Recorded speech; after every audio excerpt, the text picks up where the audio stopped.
Hello, I'm Konrad Marshall, host of Good Weekend Talks. After a short summer break, we'll be back in mid-January 2026 with Season 7 of the podcast. We've got plenty of exciting interviews booked in the calendar already. But during this end-of-year break, I wanted to keep your feed full by sharing a few of our most popular episodes from 2025, including this chat with musician Tim Rogers. Best known as the frontman for rock band UMI, Rogers was born in Kalgoorlie, WA, but lived all over the shop growing up, spending time in Adelaide, Sydney and Canberra, and now rural Victoria. He's lived a big life so far as a songwriter and raconteur, a talking head and an author, a husband and a father and a mate to many. He's had his struggles and his joys, but has remained, as always, sartorially splendid. I was lucky enough to go along and see him perform at the Forum in Melbourne in 2025 as part of a UMI tour for the 30-year anniversary of their seminal sophomore album, Hi-Fi Way. It was my distinct pleasure to have Tim in the studio for a chat between shows, keeping the chatter light and lovely to protect his singing voice so he could blow the roof off the joint again. Welcome, Tim. I thought you meant with content, to give it light. It can be both, absolutely. I'm not too good on small talk, but I am discursive, so it could go anywhere. We'll find the light and dark. If we get into libelous territory, let me know, because I'm very broke. Welcome, Tim. Now, I always tell people when I'm trying to get them to host an episode of Good Weekend Talks to kind of start off with something a little bit quirky, maybe even like try to draw some personal connection to the question. So I'm going to get my bit of self-indulgence out of the way here. I had the briefest interaction with you once 16 years ago, completely one way. These stories never end well. This one is beautiful, I promise. My big brother Cameron was getting married to his wife Danny. I had to give a speech for him. And to do so, I started reaching out to a bunch of famous people to just see if I could get a little well-wish, something from people that Cameron admired. So he loved Paul Keating, but the ex-PM wouldn't respond. He very politely declined. He sends his best, by the way. Exactly. Horse racing, he was a big fan of the trainer Lee Friedman. So Lee Friedman got back to him and was like, sounds like you've backed a winner, which I thought was great. Yes, the equine types always draw the less subtle of metaphors. And then he loved UMI.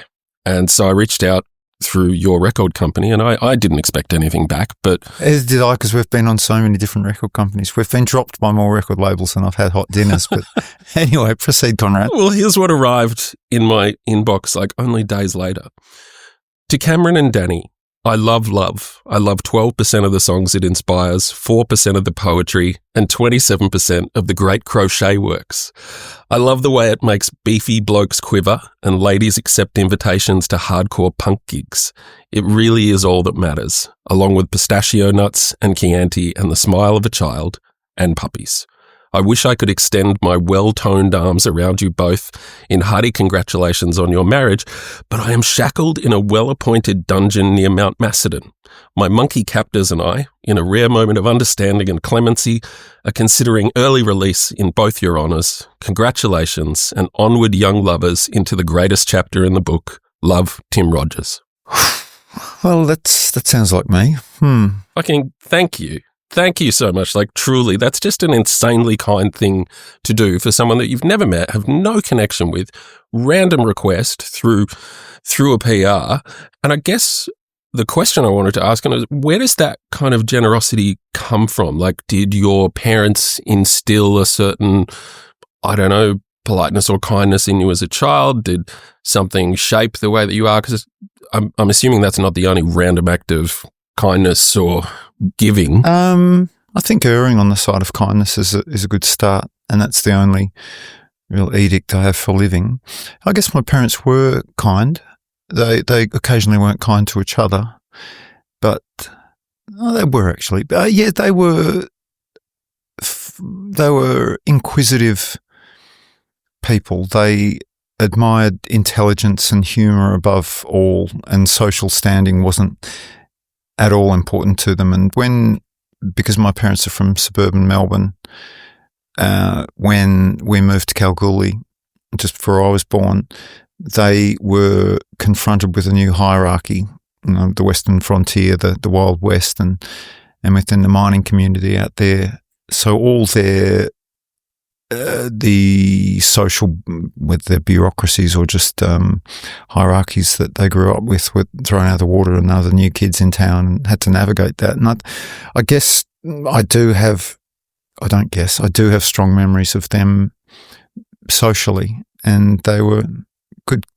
They asked questions, and they were funny. They were really funny people. And my mum definitely still is. My dad was a very funny fella until bad health kind of took over, extracted all that from him.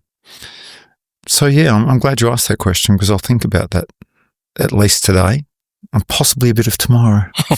I always wonder about it, because you often hear footy players will say something like, they will stick around, sign every autograph, take every selfie for ages because some player did that for them when they were 8, and they're like, I've got to repay it. And having a chat with your mates, Shane and Jackie Rewalt, yesterday about that sensation where you can't walk a couple of metres without somebody asking something of you, as sporting folks and folks on television particularly do in this town, in this country. And a couple of young friends of mine who play for North, we talk about it a bit, because the demands on their time and their attention and their patience are so wildly more than anything I've ever had to deal with. And I do keep that in mind, that just as a little discursive aside, last night, because of my recent lifestyle changes, I need to leave venues straight away. I just can't be around people. And so I race out of there. And after the 2.5-hour show last night, some folks found a way of communicating with me through social media, really angry that I didn't have the time to talk to them after the show. And I felt that I should reply to them all, which is not what you should do.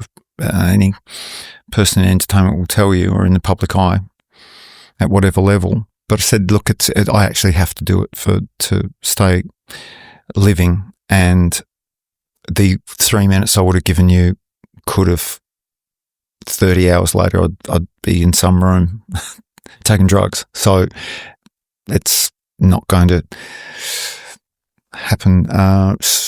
But generally during the day, if it's not a threat, and if it's not a threat to work, it takes very little. And there's levels of it, definitely with sports people, actors, people on television, where there's a real familiarity with you, that strangers will approach you because they feel that they know you. And to a point, they kind of do.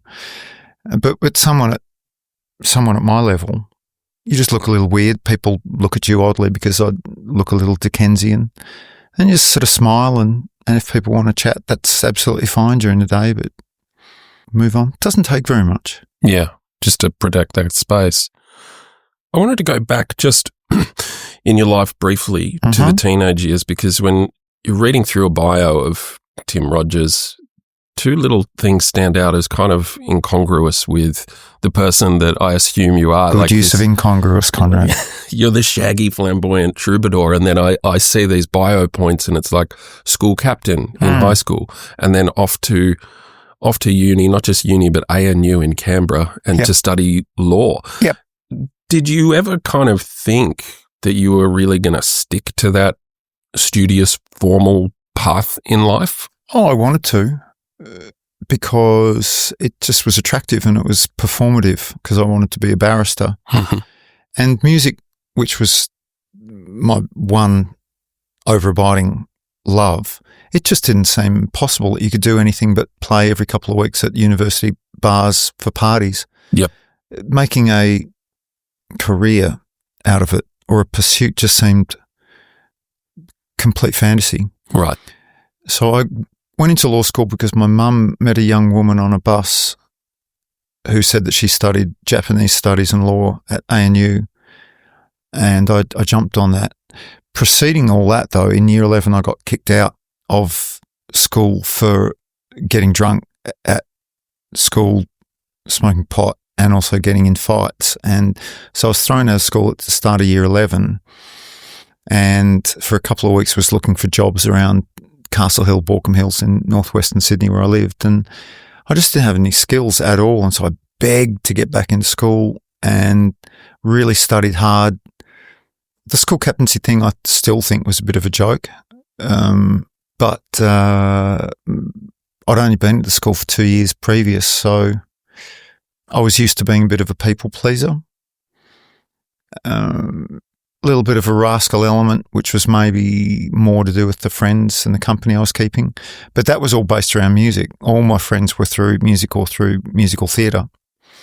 So the incongruity of being school captain, study, I actually don't see them as being incongruous, because I think there's a cliche about rock and roll musicians or folk musicians, country musicians, as being lascivious and reprobates and bit thick and wrecking hotel rooms and all that, which is a cliche for a reason. But I think that your duty as a performer is just to be interesting and to be interested, because if you're going to write about living, you need to understand how other people live to make your art better. And if you're not trying to make your art better, well, personally, I think you should get out of the way. It would appear that most performers don't think the same way, because there's a level of people make a living doing it, and a lot of performers think, well, this is our catalogue that we love and people love, and so we'll go out and play this and go and eat nice meals and stay in nice hotels. And even though we're doing a 30th anniversary tour of our second record at the moment, we actually can't do that, and we have to keep creating, because that's the reason pretty much why I'm living. I can be a better parent, a better partner if I'm creating, and we're completely broke. And so why I mention that is that we're extremely grateful to be doing this tour, and where the perception is with the rock and roll musician that you're blasé about everything, but no, most musicians I know worth their salt, the ones who I really respect, are so grateful to be able to be playing, because rock and roll music's kind of marginal as far as popular culture goes these days, you know. I mean, people will own a couple of Foo Fighters records and good on them, wonderful people, but for nerds like us, we feel that it's always potluck that we manage to play the Forum a couple of nights, or play the Tote, or play anywhere. See, I told you I can get discursive. Absolutely, you can. Well, let's tell you about my recent trip to Afghanistan. No. You left school, of course, struggling with ill mental health. I left university. University, I mean, yes. I heard you talking about that on an excellent podcast with Richard Kingsmill about, I guess, how you felt like you were likely misdiagnosed as schizophrenic, bouts of hospitalisation, panic attacks, anxiety, kind of later recognition of what would be obsessive compulsive disorder. Really just a lot of stuff that the world probably didn't have a good lexicon for at the time, and sort of does now. Particularly the diagnosis, because I thought then that's life over for me. I was 20, quit my second university law course, and just got on all the meds for what was diagnosed as schizophrenia, and I was just zombified for a couple of years while the band was starting. And really, looking back at it now, it was an anxiety disorder, which snowballed because I was living alone, studying a degree that was really above me. I was surrounded by a lot of drugs, just because university life at that time, and probably ate 3 times a year. You know, it was just all this perfect storm of very bad mental health. But there was that, and now I'm kind of at peace with it, because I go back to Canberra or go back to the University of New South Wales or Macquarie Uni, and I can walk through and think, well, maybe one day I'll come back to study, and it'll be really enjoyable, and lay all those horrible times. Well, I've kind of laid them to rest, but I talk about it only because when I heard about other people's experiences with that kind of sensation and those episodes, I didn't need medication after that. Well, I did, but to know that other people that I liked had similar experiences meant so much to me. I'm not an alien. You alluded to it in the show last night. Like I took note of it. At least one of the lines that you said to the audience was, when you're having those strange thoughts, please bear in mind that everyone has them. Some people are just better at hiding them. Yeah, it's we do get the children of folks at shows who write letters to me and want to talk about mental health stuff and at shows. And it always used to be at 4:30 a.m. in an all-nighter somewhere, and I'd noticed someone really wanting to have a chat about it, and I thought 4:30 when you got a nose full and a belly full is probably not the best time to talk about it. But it seems there are a lot of people out there who want, if not advice, because I don't have a lot of advice to give, but I can just talk about my own experience, and that there is, you can get through it. And in my case, I did get through it, although I still have rigmaroles that you won't notice. Yeah. For my ways of getting through. Do you have methods? Routines or habits? Counting things I avoid, situations I avoid, but not crippling as they used to be. And I just view them as idiosyncrasies at this point and need to explain to people when it is perceived that I'm being rude or nasty, when really I just have to explain, excuse me, this is my way of getting through a day. Yep. Or getting through the next 5 minutes.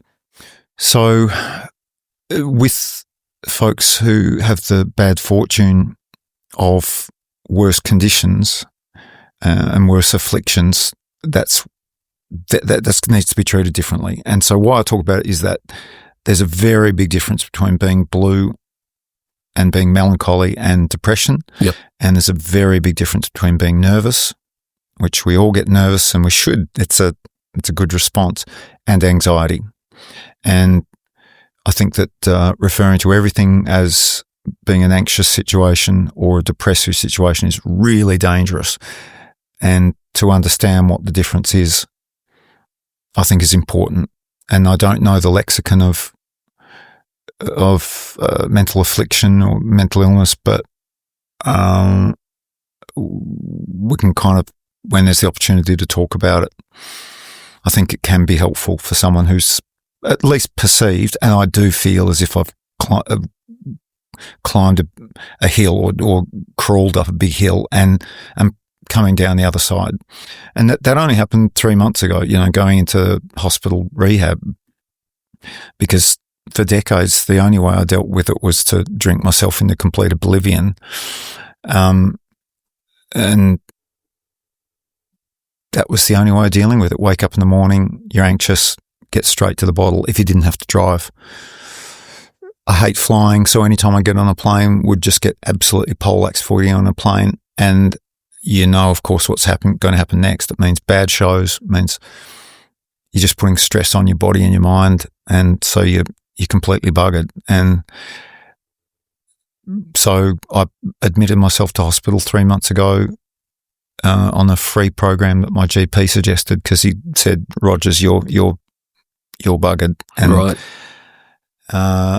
So it happens if it happens every couple of years where there's a wake-up call, tap on your shoulder, be it from a deity or a medical professional saying you need to change the way you do things, take that advice on and don't try and tough it out. Good advice.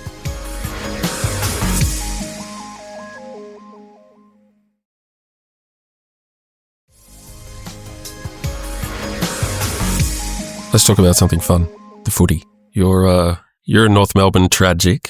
There's nothing tragic about passion, Konrad, okay? I don't like that term, footy tragic. I understand what you mean. Yeah. But it's passion and enthusiasm. I used to call myself a long-suffering Richmond supporter, but now I'm an insufferable Richmond supporter. Good. Yeah. Because working in the arts, I get people who will, on their first meeting with me, go, I'm not into footy. And I go, I actually don't care. I get it why you're not, because when you're surrounded by it, particularly in this town, I get it. You don't have to be. My best friends, most of them wouldn't even watch a game with me. However, footy is a wonderful conduit to great things. I mean, being at games and you can have your meth dealer on your left and your brain surgeon on your right. You know, the fluidity of Australian rules football and is really unique in world Brain sport. surgeons often behave like the meth dealers as well when you get them in a close game. You know. Isn't it funny? Mm. Yes. Your question, Konrad. I beg your pardon. That's all right. So I think in your book you said that until you were 13, all you wanted to be was a footy player. Yep. And then from the time you were 14, all you wanted to be was in a band. Yeah. So I guess it was just a long way of asking like how you fell in love with footy and what changed at 14. Well, my dad was a footballer and then a footy And an umpire. right? Yep. He became an umpire when I was born because he needed to get some extra scratch. Great player. And I think my love was from him. Kalgoorlie as a kid, it was just all around. Perth, it was all around. Adelaide. I'm a better footballer now than I was as a kid.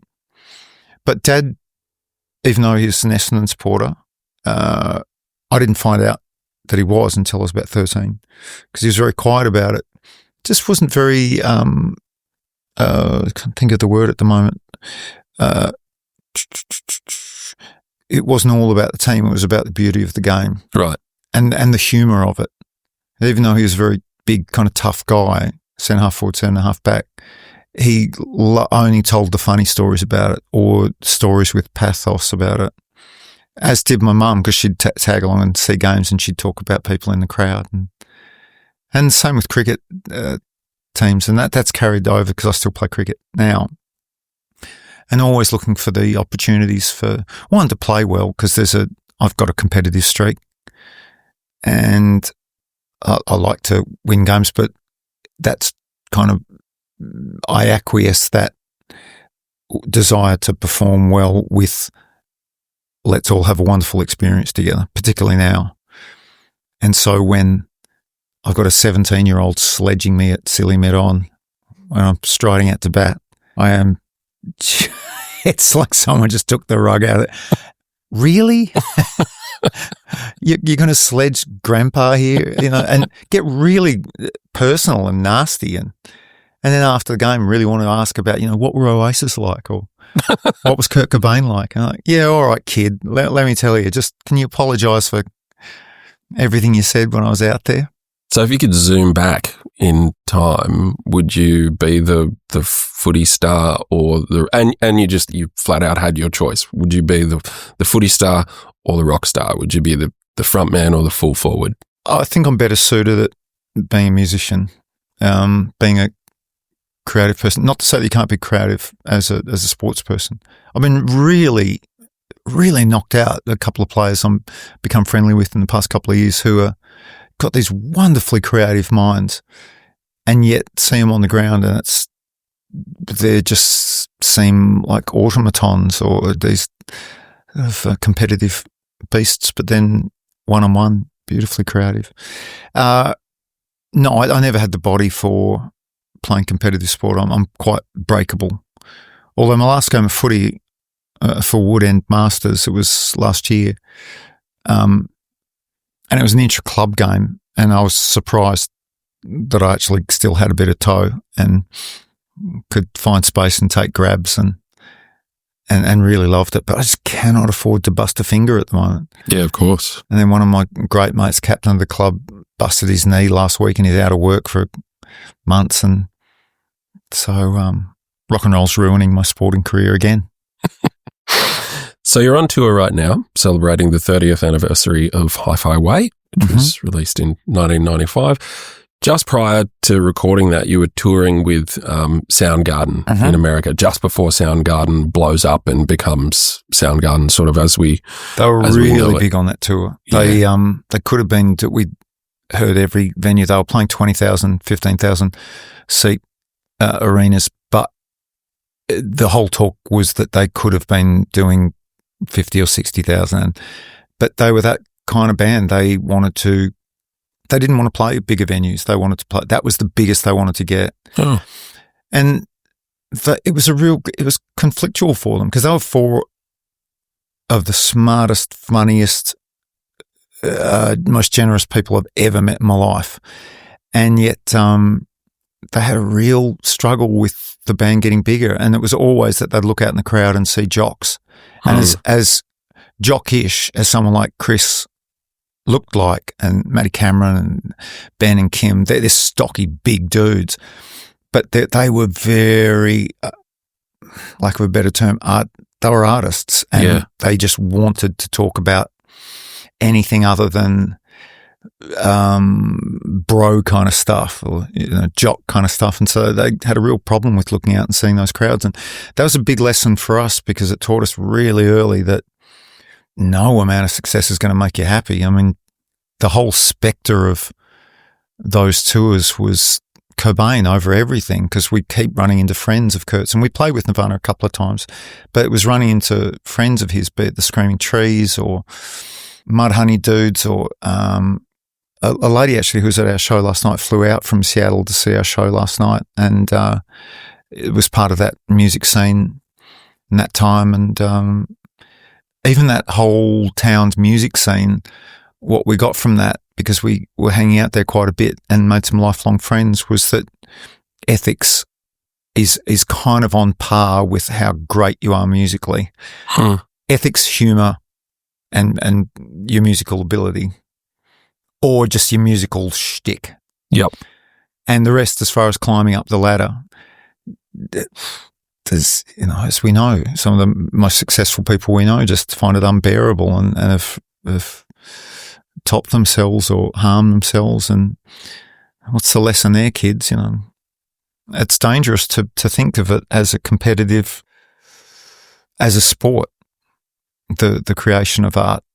And it's a real worry. My daughter, who's about to put out her first record in New York City, where she's lived since she was 10, and her worry is how it's perceived. And that's another part to it, climbing up the rungs. I'm sure she'd love to get 300 shows and play with her favourite groups and get her songs on radio. But her main concern is the criticism that comes with her being extraordinarily talented, very intelligent young woman who also happens to have her mother's gorgeous good looks, and that she's got a target on her back, And she's 24, and I just love her to be able to just write her brilliant songs and make them in her stepdad and her mum's studio and, just destroy the world. But she's got that extra concern on her, and that's a burden I don't think is really unfortunate. When you released Hi-Fi Way, it went to number one in the Australian charts. And for about a second. And about 18 months later is Hourly Daily, which also goes to number one. Mm-hmm. Many of the sort of charts that try to rank the great Australian albums of all time sort of have both of them up there quite high. No one can really settle on which one's better. But what strikes me about it is it's just amazing that you were able to produce these two things within such close proximity to one another. And I just wondered, is that, it surprised me, but is it actually surprising? Or when you're in a kind of state of flow and the juices are going, should you expect great things to come in clusters like that? Were you guys just on a run? I think Rusty joining the band opened up everything for me. My brother, who was the first drummer in UMI, was an incredible musical brain, but we were also still not very close at that time, and so I wasn't introduced to his record collection, unfortunately, because it was the best of all time. And ex-drummer Mark was a phenomenal musician, and he's a phenomenal musician, but we just didn't have that kinship. When I met Russ, and he was such a encyclopedia of popular culture, that my learning and my ability and my chutzpah and putting in little hooks and changes accelerated enormously, because I just felt this real great freedom, and Andy was developing as a player equally as quickly. We were playing so many shows and meeting so many people and having odd experiences, generally overseas. That was weird because you'd play a toilet one day and then a stadium the next. And it couldn't help but feed into that. And it will feed our creativity. I was exposed to a lot of records, a lot of literature, and just my demands on myself went up. The lyrics were the big ones for me. Musical performances was one thing, but the pursuit of actually writing something of substance around about the time of our third album, that's when it became important to me. On Hi-Fi Way, I just didn't even think about it because I thought no one listens anyway. They just want windmills and Rusty's drum fills and Andy's bass runs and a bit of screaming and angst and I'm your Berlin chair, lean on me till I break. I still don't know what it means, but it doesn't strike me as being very insightful or for the time. I mean, you listen to Joni Mitchell's For the Roses or Hajira and it doesn't quite stack up. But now the demands on myself as a lyricist are Hajira or Don Juan's Reckless Daughter and not just angst and screaming. You're playing both of these albums, of course, in full on this tour. So you're probably more familiar with them right now than you've ever been. Do you have a favourite musically or personally? Like, can you choose between your children? I feel like someone else's children on this tour. They're not, I wrote them, but this tour is very much about people still coming to see us. Now, why I say that, I guess the experience of going off and singing with the Hard-Ons for the past 5 years has been such an adventure. And one day it'll be an education, but sort of stepping into their lives and their history and definitely with crowd expectations for them and feeling so much hatred from a very small part of the crowd each night has been really something. And it was enormously upsetting to me at the start because I love the Hard-Ons and I just have loved them for so long. And when they asked me, I thought I get a chance to play with my heroes, and then getting vitriol from people right to my face was, I get it. I absolutely get it, but I didn't want to experience it because I love those dudes. And so coming back to You Am I is a bit like, okay, this is where I grew up. This has given me everything I have in life. But these songs mean more to other people than they do to me. But in this kind of echo chamber, even though I can't see 10 feet in front of me, I get the feeling that people are really enjoying it. And you can actually feel that on stage. And with the benefit of not having a bottle of whiskey down my throat and a couple of Alliums, I can really feel it. Before this year, I've always just felt enthusiasm as some kind of antagonism, which is maybe my immaturity or drunkenness, whatever it was. But now you just feel this rush of, and whether it's sentimentality for those folks, and if it is, then that's wonderful. But I can assure you it's not sentimentality for us, even though we're playing these old songs, because our friendship within You Am I is a lot stronger in 2020, whatever year it is, 5, than 1995. It was very giddy and silly and drunky and druggy and exhilarating back then, but it's a lot deeper now. And there's sometimes it's an obligation to get to an airport or you're not really feeling like getting somewhere, but we really look out for each other. And if any decision was going to really threaten our relationship as friends, we wouldn't do it. And I do love that about us, and I'd like that to be perceptible, because in a time where there's very few people you can sort of trust in a public forum, I've always put my trust in rock and roll bands, for better or worse, because it can lead you down terrible paths. But you just brought into these very passionate and intimate circumstances, and then you're cast adrift, and then you're back together again, and then you're cast adrift. within a group or within your relationship with an audience and with your muse. It's all very intense and then very dull and very intense. And you've really got to keep your together. And so you really do lean on each other. It's a wonderful little microcosm, I think. It should be. I got a gear shift question here, quite literally, actually. I understand you're a cyclist?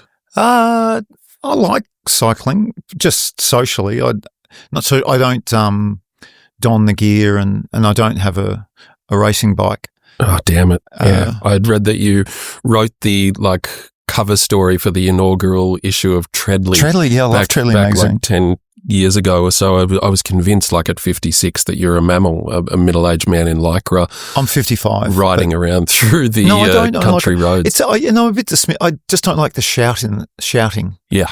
And I'm a solo rider. I don't ride with anyone else. I ride with my wife sometimes, but where we live, there's so many hills, it's a little treacherous. And also, if you ride at any pace, there's a high possibility you'll be taken out by a 7-foot grey kangaroo. And the irony, being a North Melbourne supporter, would just be it's too great. One day I might, but no, I don't enjoy it. Just when cyclists shout at each other, it's like, please, can you just talk when you're sipping your lattes but I'm not someone who slags people getting up in that gear, because I have a collection of 400 footy Guernseys and baseball jerseys, and I love sporting memorabilia, so I can't really say anything about people in Lycra, but you'll see me in corduroy shorts and inappropriate footwear. One final one. So the creative life is obviously a privileged one in many ways. You work with music and words and performance. You speak, you opine, but there's chaos and crisis probably in all of that too, because you're always trying to make the most of this sense of freedom, artistic freedom that you've got. I'm just wondering, what do you do outside of all of that sort of centers you or grounds you? Are there things that you do to keep calm, to keep yourself steady? Just day jobs, really. Landscaping and lawn mowing, dishwashing, occasional bar work. That's pretty grounding. When you're cleaning toilets at 2 a.m, that's pretty grounding. Reading fiction is my big love. It's difficult to maintain a day job when you do what I do.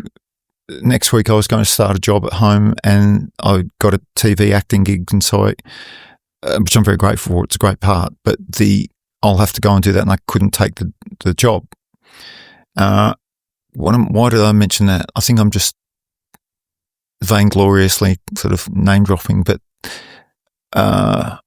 you stay pretty grounded just being middlingly unsuccessful.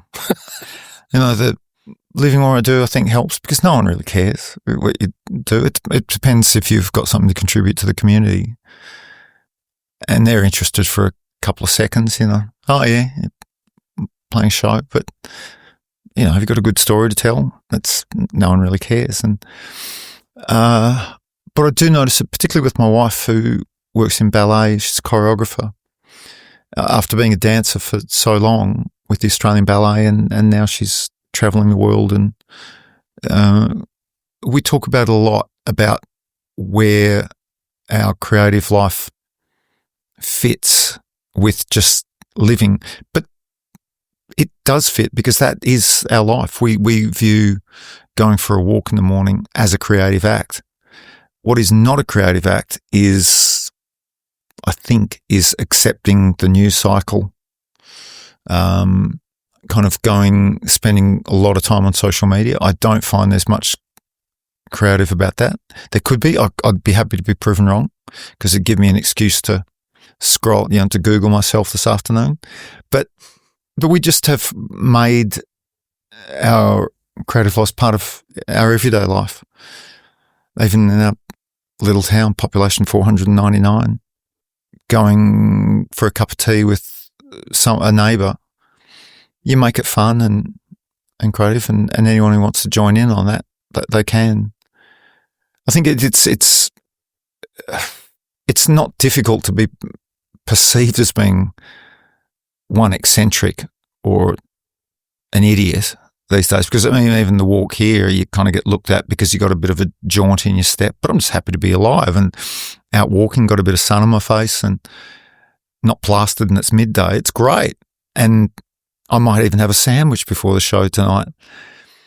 And I think that's kind of creative because it's not just sitting and receiving information or tidbits or gossip or vitriol from elsewhere. You're kind of forging your own path, and I think there's something creative in that. And then stepping out on stage, and I got asked last night, you're very calm before you go out on stage. And I said, well, it's just part of the day, really. You just ramp it up a little. Just please don't grab my shoulder as I'm trying to leave the venue, because there's a reason I need to get out of there. A dear friend grabbed me by the elbow last night and I almost clocked him up on Russell Street, and I turned almost with a fist up, and Rogers, you just don't do that. But I was so desperate to get out of there because I could smell drugs in the room, and I just thought, I've got to get out of here.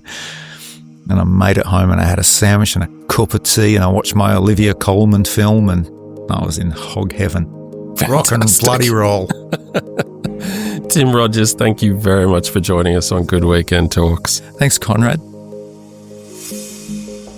That was UMI frontman and troubadour Tim Rogers in conversation with Konrad Marshall for Good Weekend Talks. If you enjoyed this episode, please remember to subscribe, rate and comment wherever you get your podcasts, and keep tuning in for more compelling conversations. Season 7 starts on January 17. Good Weekend Talks is brought to you by the Sydney Morning Herald and The Age. Proud newsrooms powered by subscriptions. To support independent journalism, search Subscribe Sydney Morning Herald or The Age. Good Weekend Talks is produced by Konrad Marshall and edited by Tim Mummery, with technical assistance from Chi Wong, Cormac Lally and Josh Towers. Our executive producer is Tammy Mills, Tom McKendrick is head of audio, and Melissa Stevens is the editor of Good Weekend.